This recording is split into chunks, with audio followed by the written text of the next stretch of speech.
Hola, ¿qué tal? ¿Cómo están? Bienvenidos. Entonces, hoy en este primer programa tenemos un invitado de lujo que es, aparte de ser un gran experto en el tema que nos va a presentar el día de hoy, es un gran amigo, el gran y famoso y conocido doctor Ricardo Sonda. ¿Cómo estás, Rich? ¿Cómo estás, amigo? Bienvenido.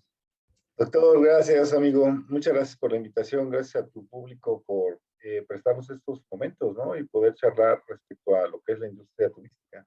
Gracias por la invitación, Jorge. Gracias. Para mí es un placer que estés aquí, que estés en este programa y que seas nuestro padrino, porque hoy arrancamos esta nueva temporada y tú eres el que fuiste elegido por tu gran experiencia, por tu trayectoria y pues bueno, el tema que nos vas a presentar el día de hoy creo que va a ser un parteaguas en la información que podrán tener nuestros seguidores porque esta información va a ser de gran utilidad y de gran valor. Te agradezco mucho que estés aquí con nosotros y pues bueno, adelante Rich, es todo tuyo el escenario. Gracias, George. Bien, pues bueno, cuando el doctor Jorge me invita a poder compartir cuestiones turísticas en tu foro, pues la verdad es que estuve pensando qué poder compartir. Entonces me voy a apoyar con una presentación, Jorge, y esto es solamente como un apoyo visual. Por supuesto, tengo toda la bibliografía y todo lo que es el contexto citado para que, pues, quien quiera adentrarse un poco más en estas especificidades, pues nos los hagan saber y con todo gusto poder compartir y hacer redes, ¿no? Que eso es yo creo que lo más importante de este tipo de actividad. Quiero empezar esta charla, doctor, con una frase que me encanta yo. La industria turística no debe de considerarse como una entidad independiente o desvinculada de otras industrias, sino como parte integral del desarrollo de la humanidad. William Gray. Fíjate que autor siempre ha estado involucrado en la parte turística, siempre ha estado muy pendiente de la cuestión de la hotelería, de los restaurantes, de las líneas aéreas, de las transportadoras, de los parques temáticos, ¿no? Y él siempre comentaba esto, ¿no? No podemos ubicar la industria turística como algo independiente o algo desvinculado, sino es parte de integral del desarrollo de la humanidad. Yo recuerdo en alguna ocasión trabajando para una universidad, era el director de la carrera y llegó el rector y me dijo, oye, Ricardo, necesitamos platicar. Digo, sí, dime, rector, ¿en qué te puedo ayudar? Es que fíjate que tu programa educativo, el de turismo, es el programa educativo que tiene el mayor índice de deserción. Para los que nos escuchan, el índice de deserción, claro, es cuando entran, por ejemplo, 30 personas a un grupo y solamente titulan a lo mejor 15, 12, ¿no? El índice de deserción es muy alto porque la gente se va, los estudiantes se van, ¿no? Y entonces solamente egresas a lo mejor 12, 15, y es así como que un índice de deserción del 50%. Entonces decía el rector, me dice, Ricardo, ¿qué es lo que pasa con tu programa educativo? ¿Qué es lo que hacen tus profesores? ¿Por qué no se quedan los estudiantes? ¿Por qué se van? Y yo le dije, pues es que es sencillo, rector. Se van los estudiantes porque piensan que el turismo es algo fácil, porque vienen pensando que van a ser una cuestión sencilla, y la verdad es que es bien diferente. Las personas que estudian turismo, sí, en un principio vienen y tratan de encontrar a lo mejor una bonita filipina de chef, a lo mejor un gorro de cocinero, a lo mejor un tag, ¿no? De una persona que va a estar en el front. Sí, claro, vienen por el glamour, vienen por la clase, vienen por el mundo que te da estudiar turismo. Pero cuando se dan cuenta que realmente pues tienen que estar parados 8 o 10 horas al día en un front, o tienen que estarse quemando las manos unas 8 o 10 días atrás de una cocina caliente, o tienen que estar sentados 8 o 10 horas en un conmutador, es cuando empiezan a preguntarse, oye, ¿realmente era fácil estudiar turismo? ¿Realmente era sencillo estar en un hotel, en una agencia o en una transportadora? Y es ahí entonces cuando muchas personas deciden mejor dejar la parte del estudio del turismo. Y entonces pues nos quedamos con las personas que realmente pues pasan una prueba casi militar, Jorge, en el sentido de que estamos siempre metiéndoles servicios, siempre metiéndoles responsabilidad, siempre metiéndoles cuestiones de sonrisa, de anticipación. Y sí, efectivamente, el índice de deserción es alto para los programas educativos. Sin embargo, pues los que egresan, oye, son los representantes mundiales de México en una cuestión turística. Y eso no es menor, porque es una persona que va a tener que tener una doble manera de poder expresarse en inglés, en español y a lo mejor hasta en otro idioma. Tiene que ser responsable, honesto, con una tolerancia a la frustración, tiene que ser empático, tiene que ser extrovertido y eso, discúlpame, pero no cualquiera lo tiene. Los que estudiamos turismo sabemos que no es una profesión sencilla y es más, es una profesión cara.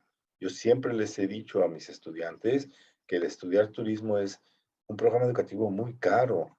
¿Por qué? Pues porque tienes que comer, Jorge, y tienes que probar esos platillos caros, tienes que probar los platillos que son más económicos, tienes que probar bebidas, tienes que viajar, tienes que hospedarte en un hotel de gran turismo o también en un Airbnb. Tienes que vivir la experiencia para que entonces, gracias a esa inversión que tú le estás poniendo, puedas decirte que realmente eres un turismólogo.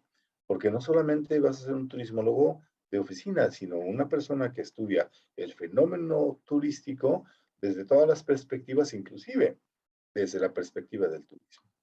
Entonces, William Gray no estaba nada equivocado, porque nosotros no podemos considerarnos como algo independiente, sino es parte de la humanidad, parte de lo que es México.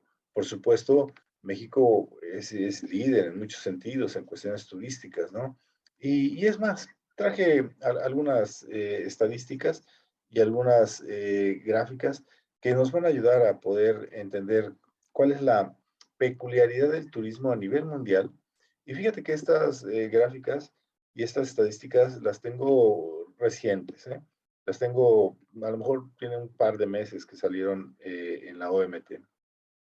Recordemos a los que nos escuchan que la OMT es la Organización Mundial del Turismo. Y este organismo es el organismo que se dedica a recibir los indicadores turísticos de los países de todo el mundo, o de los miembros, ¿no? Y hay también de los que no son miembros. Dato curioso, ahí hay unos 2 o 3 países que no son miembros, pero nos interesa el índice de sus indicadores turísticos. Y es por eso que entonces la OMT se tarda un poquito, pero los puede conseguir. Y es nuestro principal insumo, el barómetro que da la OMT, para poder visualizar hacia dónde va en la cuestión turística, ¿no? Entonces, a mí me gustaría preguntarles a nuestros escuchas, eh, ¿qué país ocupa en los primeros 10 lugares por concepto del número de turistas que reciben? Si yo les preguntara, ¿cuáles son los primeros lugares de los países que reciben mayor número de turistas? ¿Cuál sería? Y la verdad es que es importante este dato porque pues tenemos que conocerlo, ¿no? Para poder pensar qué es lo que ellos están haciendo bien, qué es lo que están haciendo mal, para poder entonces nosotros pues hacer las estrategias que correspondan para poder entonces incrementar, si es así lo que queremos, el número de turistas, por ejemplo, ¿no? Entonces, ¿cuáles serían? Mira, aquí los tengo, ¿no? Tengo los datos antes de la pandemia, que fueron los que eran datos ordinarios, y después te voy a enseñar los de después de la pandemia. Entonces, cuando vemos este ranking de la OMT, del barómetro turístico, vemos que está Francia, España, Estados Unidos, China, Italia, Turquía, México, Tailandia, Alemania, Reino Unido, Austria, Japón, Grecia, Malasia, Portugal, Rusia, Hong Kong, Canadá, Emiratos, Polonia, Países Bajos y Macao.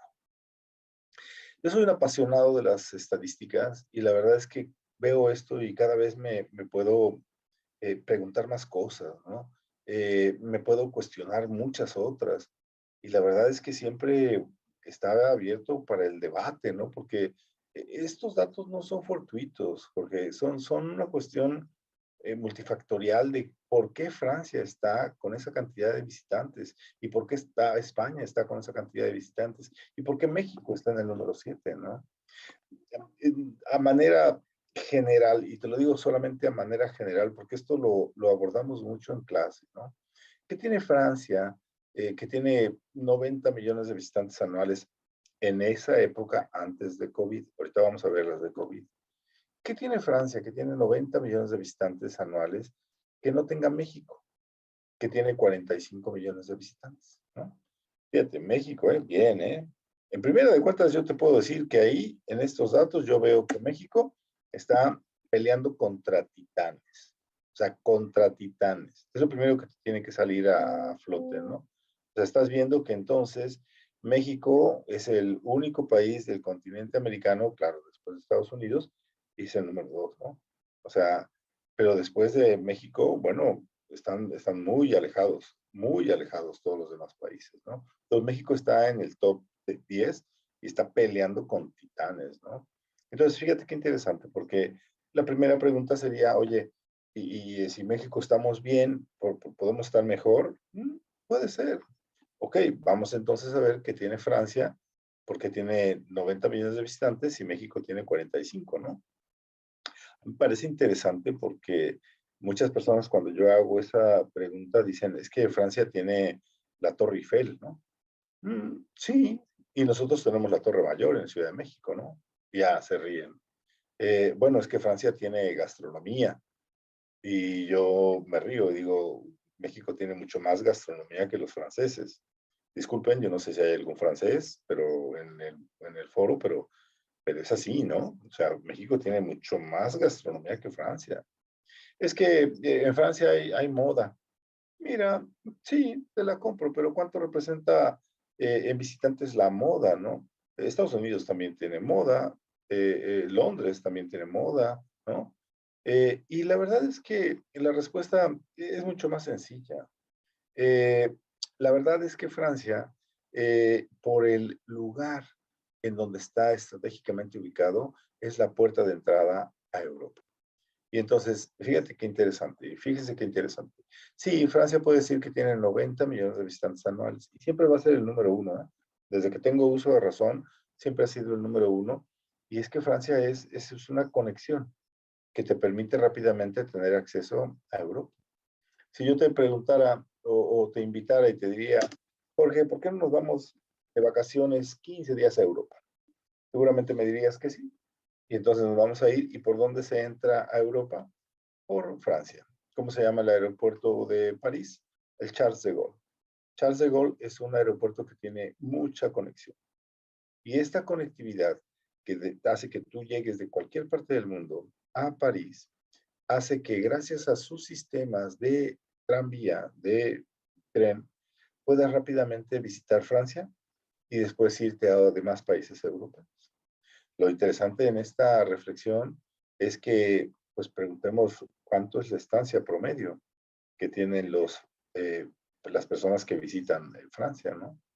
Y te sorprenderías, todavía hasta hace unos 2 años, la estancia promedio que tiene París tal cual, 1.7 noches. 1.7 noches. Tú vas a decir, oye, pero es que ¿cómo? Pues sí. ¿Por qué? Por la conectividad. Porque rápidamente sí, vas a llegar a París, pero te vas a querer comer toda Europa. Entonces sí te vas a hospedar a lo mejor una noche, quizá dos, quizá tres, claro, dependiendo de cuántos días vayas a estar en Europa, pero rápidamente te vas a ir o con vuelos domésticos o con el tren para poder alcanzar, claro, Italia, Alemania, a lo mejor Luxemburgo, Brujas, que está muy cerquita, Bélgica, claro, ¿no? Países Bajos. Entonces haces toda la conectividad a lo largo de tus 15, 20 o 30 días que te vayas a ir de vacaciones a Europa. Entonces, no digo que es todo esto y por eso Francia tiene esa cantidad, pero es una evidente, eh, es una evidente causa del por qué Francia tiene esa cantidad tan grande de visitantes, ¿no? Y pasa algo muy parecido con España, ¿eh? España, si no llegas tú por el Charles de Gaulle, llegas por el aeropuerto de Madrid, ¿no? ¿Cómo se llama el aeropuerto de Madrid? Bueno, se llama Adolfo Suárez. Es que es el de Barajas, te equivocaste. Hace como unos 5 años le cambiaron el nombre de Barajas, ahora a Eduardo Suárez, ¿no? Y es el mismo fenómeno. Tú puedes entrar, ¿no? A Europa por Madrid o por París. Sé, porque también pues, estamos investigando esto, Por ejemplo, Ámsterdam se está convirtiendo también en una entrada importante, ¿no? Alemania, tal cual, está metiéndose en ese ranking. Pero ¿sabes quién le está metiendo muy fuerte para poder ser ese paso antes y poder de ahí hacer viajes intermedios o viajes domésticos? Turquía. Turquía tiene un mega aeropuerto. Googlealo cuando tengas un tiempo. Turquía tiene un mega aeropuerto que está sirviendo como hub para poder del resto del mundo llegar allá a Turquía y entonces desde Turquía tomar vuelos ya domésticos a la parte occidente de Europa. Entonces está sucediendo y es una cosa que estamos viendo. Mira, número 6, ¿no? Claro, Turquía, por supuesto, tiene mucho turismo religioso, mucho. Y eso también hace que sea mucho más atractivo, ¿no? Ese es el caso de Francia, ese es el caso de España. El caso de Estados Unidos se cuece de aparte porque ahorita lo vamos a ver en otras gráficas. Pero mira, por ejemplo, el caso de China, ¿no? Tiene 65 millones de visitantes anuales. Pero si te das cuenta y sigues en la lista, te vas al número 17 y ahí tienes Hong Kong con 23.8 millones de visitantes. Y si te sigues más abajo, en el número 22 vas a encontrar a Macao. Entonces, por supuesto, ahí brincan muchas preguntas, ¿no? Vamos despacito. Oye, ¿por qué Hong Kong tiene está separado de China? Acuérdate que la OMT lo que hacía es que registraba de manera independiente China de Hong Kong, porque Hong Kong era una colonia inglesa, ¿no? Y entonces ahora que, pues bueno, no ahora, ya tiene como 10 años que eh, Inglaterra le regresó otra vez la administración de Hong Kong a China, bueno, la OMT siguió con sus mismos indicadores. Entonces, por eso tenemos diferenciado lo que es China tal cual de Hong Kong. Pero ahorita ya los puede sumar. Y de Macao, bueno, ¿qué es Macao? ¿Dónde está Macao? ¿Qué hay en Macao? Claro, es importante conocerlo, ¿no? A mí me gustaría que googlearas qué es Macao. Y no lo googlees, sino ponle imágenes, Macao. Te vas a sorprender. Muchos de nosotros cuando vimos por primera vez Macao, vimos esos espacios exuberantes de casinos, ¿no? Esos espacios extraordinarios de hotelería y de restaurantería. Macao es Las Vegas en Asia. Las personas de Asia van a Macao a dejar dinero, van a jugar, van a los espectáculos, van a las apuestas, ¿no? Macao es una isla y nació justo con ese giro, ¿no? Para poder tener, ahora sí que China, un lugar para todo Asia, de que las personas no se fueran hasta Las Vegas o Atlantic City, sino que llegaran ahí a Macao y ahí hacer grandes espectáculos. Googlealo y te sorprenderás. Entonces, vienen muchas reflexiones, ¿no? Fíjate, China 65.7 más Hong Kong 23.8 más Macao 18.6. Entonces dime quién es el país más visitado del mundo, ¿no? Y entonces te vas a dar cuenta de que, bueno, hay cosas impresionantes solamente en esta diapositiva, ¿no? Sí, la verdad es que se antoja mucho para poderla desmenuzar y ir poquito a poquito, ¿no? México, ya te dije, o sea, estamos muy bien, somos luchadores de manera natural, ¿no? Entre titanes, ¿no? Tailandia, por supuesto, con todo lo que conlleva Tailandia, ¿no? Porque Tailandia es un lugar muy bonito, exuberante, su comida, pero también es un lugar muy pobre, ¿no?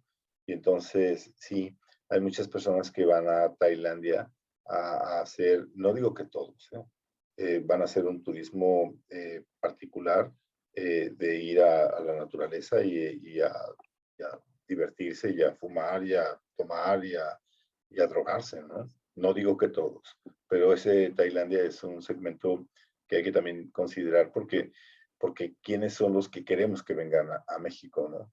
Queremos que vengan de qué origen y con qué derrama económica y cuántas noches, ¿no? Entonces no podríamos decir, sí, yo quiero subir mi número de visitantes solamente por decirlo. Hay que ver qué tipo de turistas quieres que vengan aquí acá, a México, ¿no? Por supuesto está Japón, Grecia, ¿no? Malasia, bueno, discúlpame, pero yo cuando vi la primera vez a Malasia, y no fue hace muchos años, fue hace como 4 años que Malasia empezó a subir, yo me preocupé y dije, bueno, ¿qué es Malasia? ¿Dónde está Malasia? Tengo problemas en mi mente para ubicar a Malasia en un mapamundi. Y entonces, por supuesto que empecé a buscar qué era Malasia, qué estaban haciendo. Y datos curiosos, ¿eh? Pero, por ejemplo, Malasia es un destino de playa. Y yo no sé si sepas, pero Malasia está recibiendo el 80% de su turismo de origen chino. Entonces, los chinos están buscando playas y las están encontrando en Malasia. Gran segmento de mercado para nosotros, ¿eh? Gran oportunidad. La verdad es que nosotros como mexicanos como que no nos caen muy bien los chinos, ¿no? De hecho, casi te puedo asegurar, Jorge, para el caso de los que vivimos aquí en Cancún, podría asegurar casi que no tenemos chinos. ¿Por qué? Porque el prestador de servicios cancunense, el de la Riviera Maya, como que no quiere mucho a los chinos, como que no les hace mucha propaganda, ¿no? Y seguramente ustedes me van a decir, yo sí, yo he visto aquí corriendo los chinos en la mañana, ¿no? Yo he visto cómo están los grupitos de los chinos en los parques, ¿no? Y entonces yo te diré, sí, pero son chinos de Nueva York, son chinos de San Francisco, no son chinos de China, ¿no? Entonces, sí, vale la pena checar esto porque sí hay que ver qué tipo de turismo tenemos, ¿no? Y sobre todo qué turismo vamos a querer recibir. Bueno, yo puedo platicarte las 2 horas solamente de estos indicadores, pero vamos entonces ahora a lo que es la pandemia, ¿no? Después de la pandemia, y estos están calientitos, mira cómo nos fue, mira cómo nos fue. Y los vamos a platicar, ¿eh? Y si no es ahorita, en su momento, por favor, escríbanle al doctor o me escriben a mí y podemos comentarlo y poder debatirlo, ¿no? Francia, discúlpame, pero no disponible. Claro, a Francia le da pena decir cuántos turistas recibió en el 2020, ¿no? En el 2021, o sea, de veras, o sea, fue extraordinario, mal plan, lo que le pasó al turismo en Francia. En España, mira cuánto bajó. España sí se arriesgó a dar sus indicadores, claro, porque ellos mismos tienen la OMT. Estados Unidos, de tener 80 millones de visitantes, 20 millones de visitantes. China, bueno, ni se diga, ¿no? Ellos mejor pidieron perdón y se retiraron, ¿no? Pero mira ahí cómo está, ¿no? Y vamos con el caso de México. México, 24 millones de visitantes anuales, aún con la pandemia. Y eso fue por unas fuertes estrategias de todos los prestadores de servicios turísticos que dijeron, pues aquí vamos a tener todos los protocolos, puedes venir, siéntete seguro, le dio capacitación a mucha gente, se compraron todos los equipos que te puedas imaginar para poder hacer los espacios mucho más higiénicos y que se perciba esa seguridad para los turistas. Y bueno, gracias a todo eso que se invirtió, a todos los proyectos de capacitación que se dieron en estos nuevos contextos, mira, no nos fue tan mal, ¿eh? Te puedes poner a ver cómo le pegó a cada uno de los países y bueno, la verdad es que, digo, yo soy muy nacionalista y la verdad es que no hablo por hablar, pero México, bien, bien, chicos. La verdad es que mis respetos por cada uno y todos los que forman parte de la industria turística nacional. Gracias a todo el esfuerzo y a toda la buena voluntad, pues muy mal no nos fue. Por supuesto, estamos esperando pues los del 2021, ¿no? Que no van a cambiar mucho, la verdad. Y ya se está viendo recuperación en el 2021, claro, y en el 2022 esperemos que ya estemos pues todos, ¿no? No solamente México. Porque el turismo es mundial, ¿no? Y en la medida que todo se mueva, por supuesto nos beneficia a todos. Pero bueno, ahí está la parte de los turistas, ¿no? Eh, yo me sigo, doctor, ¿eh? Porque ahora viene algo interesante. Ahora, si ya vimos cuáles son los países que reciben el mayor número de personas, ahora, ¿cuál sería los países que reciben el mayor ingreso por dinero? Porque una cosa es tener muchos turistas, pero la otra es la derrama económica. Y entonces, si yo te preguntara, querido escucha, ¿cuáles serían los primeros 10 lugares en concepto de ingresos por divisa? ¿Cuáles serían? Y yo te los traigo, ¿eh? Mira, ahí están. Igual, años ordinarios. Ya después te voy a decir cómo fue lo de la pandemia. Años ordinarios. Estados Unidos, 193.000 billones de dólares. España, 79, Francia, Italia, Reino Unido, Japón, Austria, Alemania, Macao, China, Turquía, Canadá, México, 25 millones de dólares, 25 billones de dólares, por concepto de turismo. Ay, híjole, doctor, pues eso está mucho más complicado, ¿no? ¿Cómo ir desmenuzando todo esto, ¿no?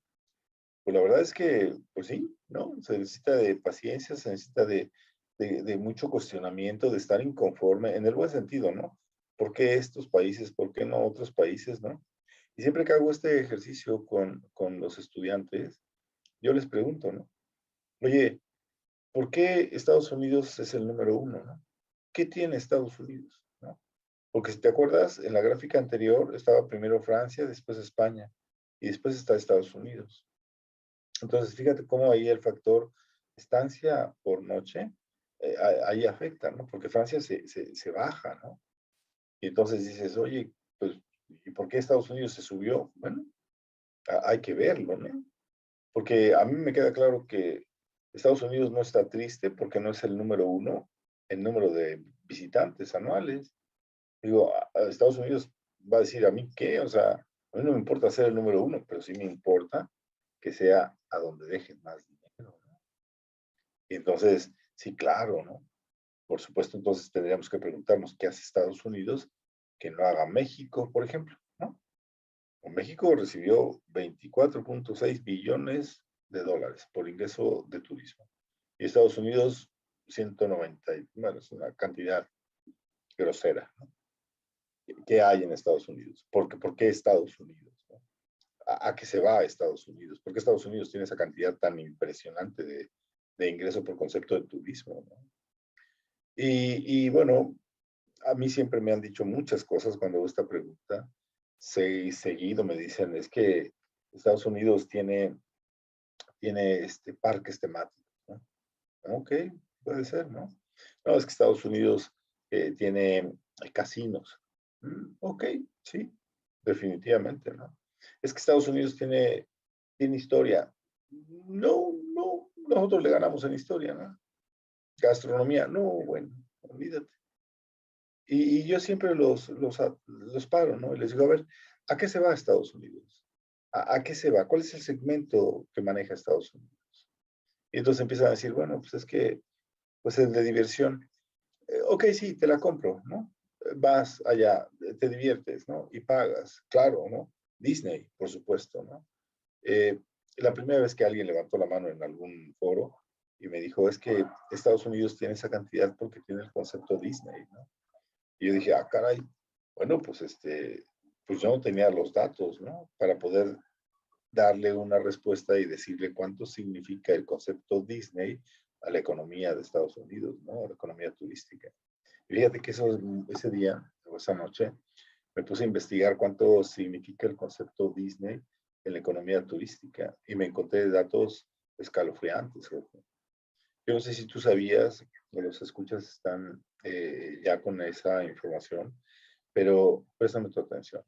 En la década de los años 70 y 80, Estados Unidos dio la autorización al parque de diversiones de Magic Kingdom para que desde su sótano se pudiera operar un horno incinerador de billetes, porque era tal la cantidad de dinero que se generaba en el parque que era imposible poderla transportar en camiones blindados. Entonces había una persona del bono del Tesoro de Estados Unidos que daba legalidad y fe de que se destruyeran los papeles en ese horno incinerador y que desde Washington se imprimiera nuevo papel moneda para ser repartida en toda la comunidad norteamericana. Y al parque de Disney se le dieran bonos que estaban pues, libres para que ellos los dispusieran de una manera ya en los bancos, ¿no? Entonces, fíjate qué fuerte, ¿no? O sea, ¿cuánto genera un parque de diversiones en Estados Unidos? Y hace no mucho estuve haciendo una búsqueda. ¿Cuánto cuesta la entrada a Magic Kingdom? ¿Cuánto cuesta la entrada a un Epcot Center? Bueno, claro, varía, ¿no? Pero son a lo mejor 140, $150 por persona, ¿no? ¿Cuánto te gastas adentro de ahí? Sí, es el recuerdo, por supuesto, la comida, la cerveza, el refresco, los extras. O sea, hay gente que se hospeda inclusive en los parques, ¿no? Entonces estamos hablando que la derrama económica es muy fuerte. ¿Pero por qué? Pues porque tú vas a Estados Unidos a gastar, punto. Vas a comprar. El segmento de mercado que te maneja prioritariamente Estados Unidos es el segmento de compras. Y entonces, no es una sorpresa, me lo acabo de inventar yo. Toda su vida ha sido así Estados Unidos. Tú vas a Estados Unidos a comprar. Vas y compras los tenis, vas y compras la pantalla, vas y compras el estéreo, vas y compras, y por supuesto, como entras como turista, porque no puedes entrar como socio comercial, la derrama económica es impresionante, impresionante. Y si a eso le pones que vas también al casino, ¿no? Que bueno, eso es otro punto, o sea, no inventes, o sea, ¿cuánto cuestan los espectáculos en Vegas? ¿Cuánto cuesta ir a ver a Celine Dion? ¿Cuánto cuesta ir a ver a un David Copperfield? No te baja de $180. ¿Y sabes qué? Cuando vas, los pagas y es más, incluye la cena y hay otros $40, ¿no? Y es más, dame el vaso conmemorativo porque quiero llevármelo a mi ciudad y que vean que estuve en el show de Blue Man Show, ¿no? O en el espectáculo de Chris Angel, ¿no? Esos son grandes, grandes hacedores de dinero, ¿no? ¿Por qué? Porque llevan toda la parte de la comercialización, toda la parte del espectáculo a una cuestión de compra y bueno, es una cosa que Estados Unidos lo maneja muy bien. Y todos los países estamos esperando a ir a ver a ese partido de fútbol o a ese partido de soccer o ese partido de béisbol, ¿no? Para ir y comprarnos los Jazer, no solamente para mí, sino para toda mi familia y traerla y postear que estuve en Estados Unidos. Entonces, ¿por qué no hacer eso, por ejemplo, en un México, ¿no? ¿Qué nos faltaría para que nosotros nos convirtiésemos en un destino que no solamente atiende ese destino de este segmento de sol y playa, sino también atiende ese segmento de negocios, ¿no? Entonces, todo esto es con ese afán de que nosotros podamos ver hacia dónde estamos y hacia dónde podemos ir, ¿no? Puedo platicar otros 40 minutos solamente de esta gráfica, pero quiero mostrarte después de la pandemia. Mira, cómo fue tan fuerte la pandemia, ¿no? Estados Unidos, de esa cantidad impresionante, mira cuánto le pegó, ¿no? España, por supuesto, bajó muchísimo, ¿no? Francia, ¿no? Mira otros países, Macao, lo que te estoy diciendo, casinos, bueno, claro, era China, o sea, no, o sea, imagínate, ¿no? Y México, oye, pues sí nos pegó, insisto, otra vez, ¿no? Pero bueno, no nos pegó tanto. O sea, todavía, o sea, de verdad estoy asombrado de manera positiva de cómo México pudo reaccionar valientemente en la parte turística, ¿no? Y te digo valientemente, y qué bueno que no se nos salió de control, ¿no?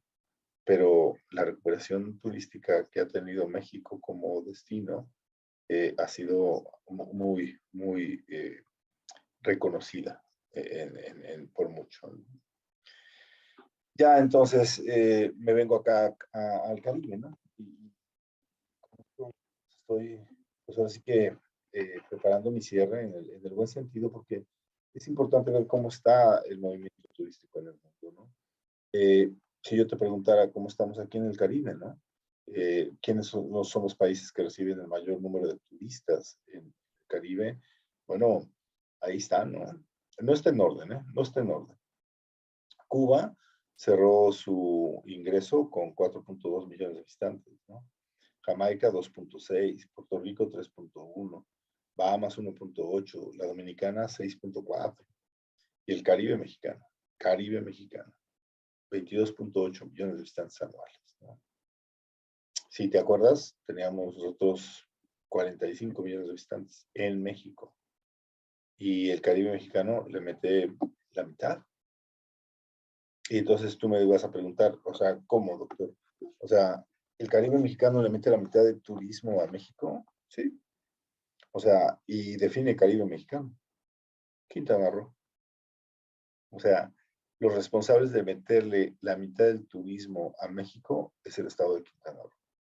Lo que es Cancún, Riviera Maya, Cozumel, por supuesto, y las mujeres, dale, no hay bronca. Majagual, ok, Chetumal, sí, también. Quintana Roo, un estado. Y entonces, por eso la importancia de todo lo que es la industria turística, que la conozcamos, que podamos estar conscientes de que esto no es por nuestra cara bonita, sino es mucho trabajo. Tampoco es por las playas. Todos estos países tienen playas. Es por el buen esfuerzo y el buen trabajo que hemos tenido en la formación del capital humano dentro de la industria, ¿no? Los grandes estándares que hemos obtenido en restaurantes, en líneas aéreas, en transportadoras, en club de golf, en golfs, en parques temáticos, eso no es sencillo. Porque coincidimos con el mismo tipo de sol, y con el mismo tipo de playa. Y pues la verdad es que, digo, ustedes van a ver ahí los datos, ¿no? Cuba, fíjate, nada más para entrar, Cuba, 4.2 millones de visitantes anuales, sin norteamericanos. Porque acuérdate que el norteamericano, pues tiene un embargo con Cuba. El norteamericano no puede viajar a Cuba. Si el norteamericano demuestra que visitó a Cuba en su pasaporte y está sellado, ya no le renuevan su pasaporte. Entonces el norteamericano tiene que irse por las islas, ¿no? Para poder ir a conocer Cuba. Y entonces el otro día estaba platicando con un cubano, ¿no? Y me dice, oye, Ricardo, ¿y qué va a pasar cuando Estados Unidos le quite el embargo a Cuba, ¿no? Y que Estados Unidos diga, pues ya pueden ir a Cuba, no hay ningún problema, ¿no? ¿Qué nos va a pasar a nosotros como Cancún? ¿Qué nos va a pasar a nosotros como Riviera Maya? Y la verdad es que yo le dije, digo, mira, va a haber una desaceleración de los indicadores turísticos, ¿no? Ya no vamos a estar creciendo tanto, porque la mera novedad del norteamericano de que diga, pues quiero ir a ver qué era lo que estaba prohibido, la mera novedad sí va a ser que se vaya una estancia con ellos, ¿no? Una visita con ellos, unas vacaciones con ellos. Pero la verdad es que Cuba tiene muchas necesidades, ¿no? Su infraestructura no es como la que tenemos nosotros, inclusive el servicio, y yo quiero mucho a los cubanos, pero el cubano es así, el cubano es mucho más extrovertido que raya en lo informal. El nacional todavía es mucho más refinado en su manera de expresarse, en sus detalles para poder tener un servicio individual, ¿no? El cubano es así, es cubano. Y la verdad es que eso llama mucho la atención, pero a muchos turistas a lo mejor hasta lo sienten como que invasores en sus espacios, en sus sonidos, en sus gustos, y es por eso que Cuba, pues sí, va a recibir muchos turistas cuando les quiten el embargo, pero ese tipo de turista, yo creo que es posible que vuelva a regresar al servicio de Cancún, de México, de la Riviera Maya. Jamaica, bueno, Jamaica es un lugar muy bonito, pero también tiene mucha necesidad, ¿no? La infraestructura se ubica solamente en 2 o 3 puntos de la isla. Entonces, sí, está Oyster Bay, claro, ¿no? Está Kingston, pero bueno, hay mucho moreno que también tiene una necesidad de poder vivir de una manera mejor. Y entonces ven a los turistas como, a ver, vamos a ver qué podemos hacer con ellos para que nos puedan dar más propina o para que nos puedan dar más servicio o que nos puedan dar más dinero, ¿no? Y eso todavía no pasa aquí en Cancún y en la Riviera Maya, ¿no? Puerto Rico no deja de ser una ciudad, ¿no? Lo vemos, es un destino local de Estados Unidos y por eso Puerto Rico tiene 3.1 millones de visitantes, pero en realidad es un vuelo doméstico de todo lo que es la Florida hacia San Juan y por eso tiene ese número de visitantes, ¿no? Y se considera un vuelo doméstico porque a los estadounidenses no les piden nada para ir a Puerto Rico. Y entonces pueden ellos llegar allí de fin de semana, tener su derrama bien. Muchos tienen sus departamentos, muchos rentan sus departamentos en Airbnb o en alguna plataforma colaborativa. Por eso que tienen esa cantidad impresionante, ¿no? Bahamas, pues está chiquito, digo, es un lugar muy paradisíaco, pero no tiene la infraestructura para poder desarrollar espacio turístico, ¿no? Es muy bonito, claro, pero el espacio tierra no les permite. Y la República Dominicana, que bueno, mis respetos, mis respetos. ¿Por qué? Porque la República Dominicana, yo no sé si sepan, pero echó a perder un destino turístico. Y este destino turístico se llamó Puerto Plata. Y entonces Puerto Plata fue un destino pues que tuvo un gozo muy bueno por ahí de los años 40, 50, pero empezó a tener desorden porque no hubo una planificación turística adecuada, no hubo un proyecto de sustentabilidad, y entonces la capacidad de carga se empezó a sobrellevar y bueno, hubo un gran problema de urbanismo en esa locación. Pero los dominicanos nada nada tontos, lo que hicieron fue hacer un nuevo destino turístico. Y este nuevo destino turístico es el que lo están comercializando hoy en día, que es Punta Cana. Y ahí te encargo, ¿eh? Grandes hoteles, muy bien hechos. De hecho, te lo puedo decir, ¿eh? Copiaron el modelo de México, copiaron el modelo de los centros integralmente planeados, en donde existen hoteles ya no de arriba hacia abajo, sino hoteles horizontales, ¿no? Con todo lo que es el aprovechamiento de la playa, con lo que es la duna marina, y después la alberca, después el restaurante y después toda la parte de las habitaciones. Entonces, copiaron los modelos mexicanos, estos dominicanos, ¿no? Y les está yendo bastante bien. La verdad es que bien. Es un caso de acierto, los dominicanos, con lo que es Cap Cana, lo que es La Romana, lo que es Bávaro Alto, toda la parte de esa zona de la isla que hace que tengan grandes hoteles. Mucha inversión española, sí, claro, y bueno, pues ahí están echándole peligro, ¿no? Y nosotros, 23 millones de visitantes. Bien, la verdad es que bien. Eh, eh, a mí me gustaría, antes de cerrar, hacer una reflexión, ¿no? Porque el otro día estaba platicando con alguien y me dice, oye, Ricardo, ¿y quién es la competencia del Caribe mexicano? ¿Quién es la competencia de Cancún, de la Riviera Maya, ¿no? Y yo le decía, mira, lo que pasa es que, si me permites, yo creo que nosotros no tenemos competencia. Y se me quedó viendo, ¿no? Me dice, sí, y no estoy haciendo menos a ellos. Simplemente nosotros tenemos productos sustitutos. No vas a dejar mentir, ¿por qué? Cuando hablas de un producto sustituto, por ejemplo, de un producto agua, tu competencia es otro producto agua, ¿no? Si tú tienes un refresco, tu competencia es otro producto llamado refresco. Pero cuando tú, por ejemplo, eres Caribe mexicano, tú no tienes competencia. ¿Por qué? Pues porque ellos no tienen cultura y nosotros sí tenemos cultura maya. Y entonces cuando nosotros estamos compitiendo con el segmento de sol y playa, que los tienen todos ellos, que por cierto también los tienen muy bonitos, sí, sí es nuestra competencia. Pero si nosotros privilegiamos la parte de la cultura maya, la parte de los cenotes, la parte de las zonas arqueológicas, estamos solitos y es un monopolio. Tenemos para hacer todo.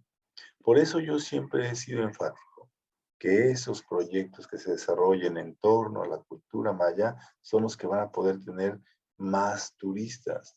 Porque el turista sí va a venir al sol y playa y lo puede encontrar en las playas de Bahamas, los puede encontrar allá en Varadero o en los calles de Santa Elena, en Cuba, ¿no?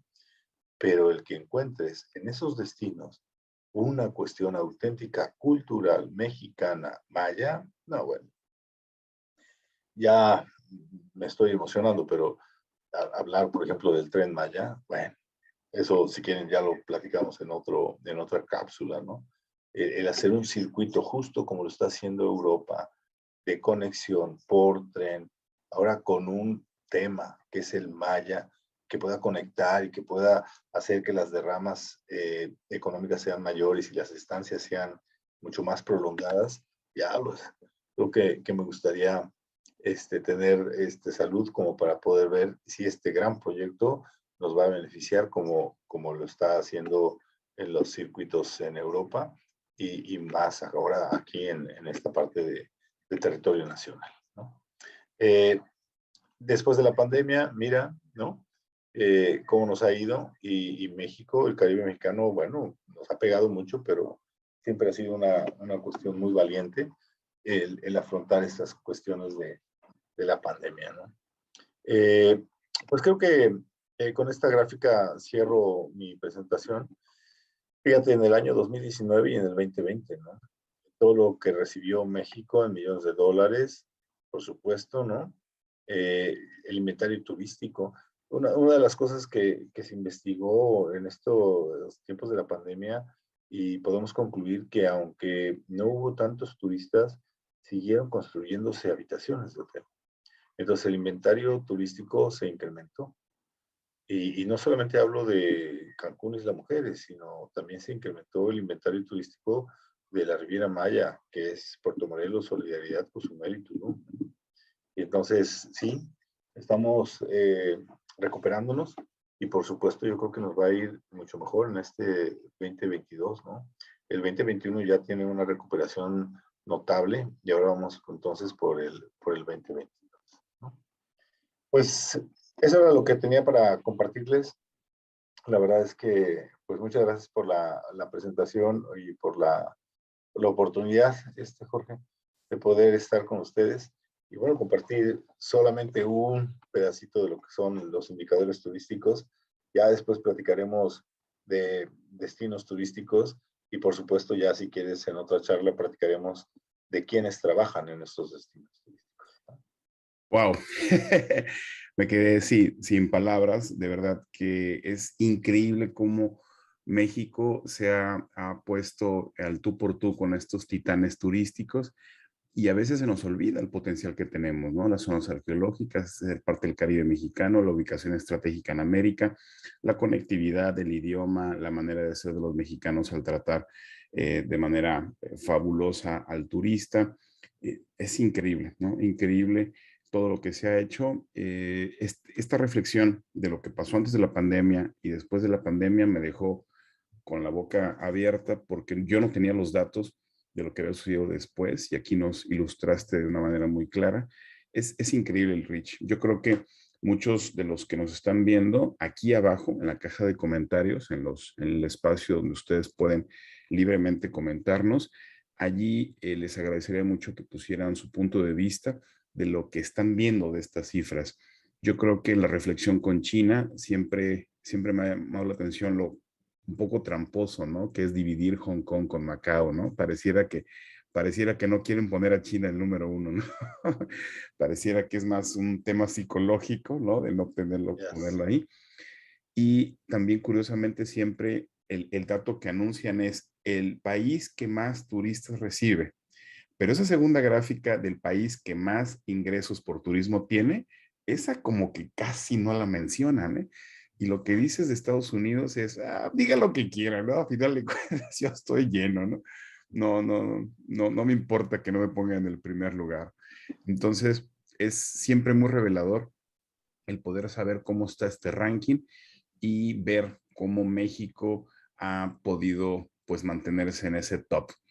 Ahora, Rich, yo había escuchado la noticia de que ahora en el 2022 nos van a sorprender algunas cifras porque los países que se aventuraron a bajar la guardia un poco en las fronteras con el tema de las vacunas y que pudieron mantenerse abiertos, ahí a lo mejor puede haber algunas sorpresas y quizá México, por esta ligereza fronteriza que tuvimos para recibir a turistas durante todo 2022, pues puede que por ahí haya algunas sorpresas. ¿Tú cómo ves? ¿Qué piensas? Sin duda, yo coincido contigo, Jorge. O sea, ahorita no sabemos cómo va a venir este 2022. Tenemos un primer escenario del 2021, pero esto está evolucionando y la verdad es que es impresionante. Y si a eso le sumas, Jorge, la cuestión que está pasando ahorita con Rusia y con Ucrania. Ucrania, bueno, todo es súper inestable. Alguien me estaba preguntando, me dice, oye, ¿y eso nos va a afectar? Ya nos está afectando. Los rusos ya no están viajando. Hace 2 meses no tenemos rusos en la Riviera Maya, ¿no? Entonces, sí, y si a eso le sumas la cuestión migratoria, la cuestión de las vacunas las políticas nacionales que puedan tener los destinos para poder recibir o rechazar a las personas que se han vacunado o no se han vacunado o tienen parcialmente las vacunas, eso va a modificar y, bueno, nos va a tocar verlo, nos va a tocar verlo. Sí, y un último tema que me gustaría que reflexionáramos es qué tanto el gobierno de México tiene claro que Quintana Roo aporta la mitad de los turistas de todo el país. Porque lo que se me viene a la mente, Rich, es obviamente Guanajuato, Querétaro, México, Los Cabos, Vallarta, Acapulco, Monterrey. O sea, a la lista es larguísima y pareciera que entre todos, pues son un montón de destinos y apenas logran esa otra mitad, ¿no? Y el gobierno a veces se les olvida y descuida un poco a Quintana Roo. ¿Tú qué piensas? Sí, yo creo que el gobierno federal tiene muchas preocupaciones, tiene que ver otras industrias y el turismo pues es solamente eso, ingreso y poderlo tener bien y facilitarle el que siga adelante, ¿no? Sí me queda claro que México no es completamente industrial, pero tampoco es completamente turístico. Tenemos otras industrias, ¿no? Los ingresos de la maquila versus los ingresos del petróleo, versus los ingresos de los connacionales que mandan y los turísticos son los primeros cuatro que se consideran pues para lo que es la cuestión económica, ¿no? Entonces no es menor. Claro que el gobierno lo considera como uno de sus principales ingresos por concepto de divisas, de que nos hace falta que sea realmente una prioridad nacional. Yo creo que estamos en camino. Yo creo que estamos en camino. Sí, ahí hay una reflexión que debemos hacer fuertemente de toda la responsabilidad que tiene Quintana Roo para poder cubrir toda esa demanda, ¿no? O sea, la necesidad energética de internet, carreteras, aeropuerto. El aeropuerto, digo, se ha hecho un buen esfuerzo, pero el tema de seguridad, el tema de política pública, ¿no? Hay muchos elementos que a veces al gobierno se le olvida que aquí está la mata del turismo y que junto con las remesas y el petróleo, pues bueno, mantenemos gran parte del ingreso de este país. Entonces, bueno, pues yo creo que ahí queda la reflexión. Te agradezco mucho, Rich, te agradezco mucho, doctor Ricardo Sonda, Siempre. que es un gran placer que hayas podido estar aquí con nosotros y que puedas compartir toda tu experiencia y todo tu expertise en el tema turístico. Te lo agradezco mucho, te mando un abrazo y pues bueno, Cuídate. seguiremos y seguramente te volveremos a invitar para seguir discutiendo y uno de ellos va a ser el Tren Maya, prometido. Será un placer. Que estés, Gracias, que estés muy George. bien. Bye. Hasta luego.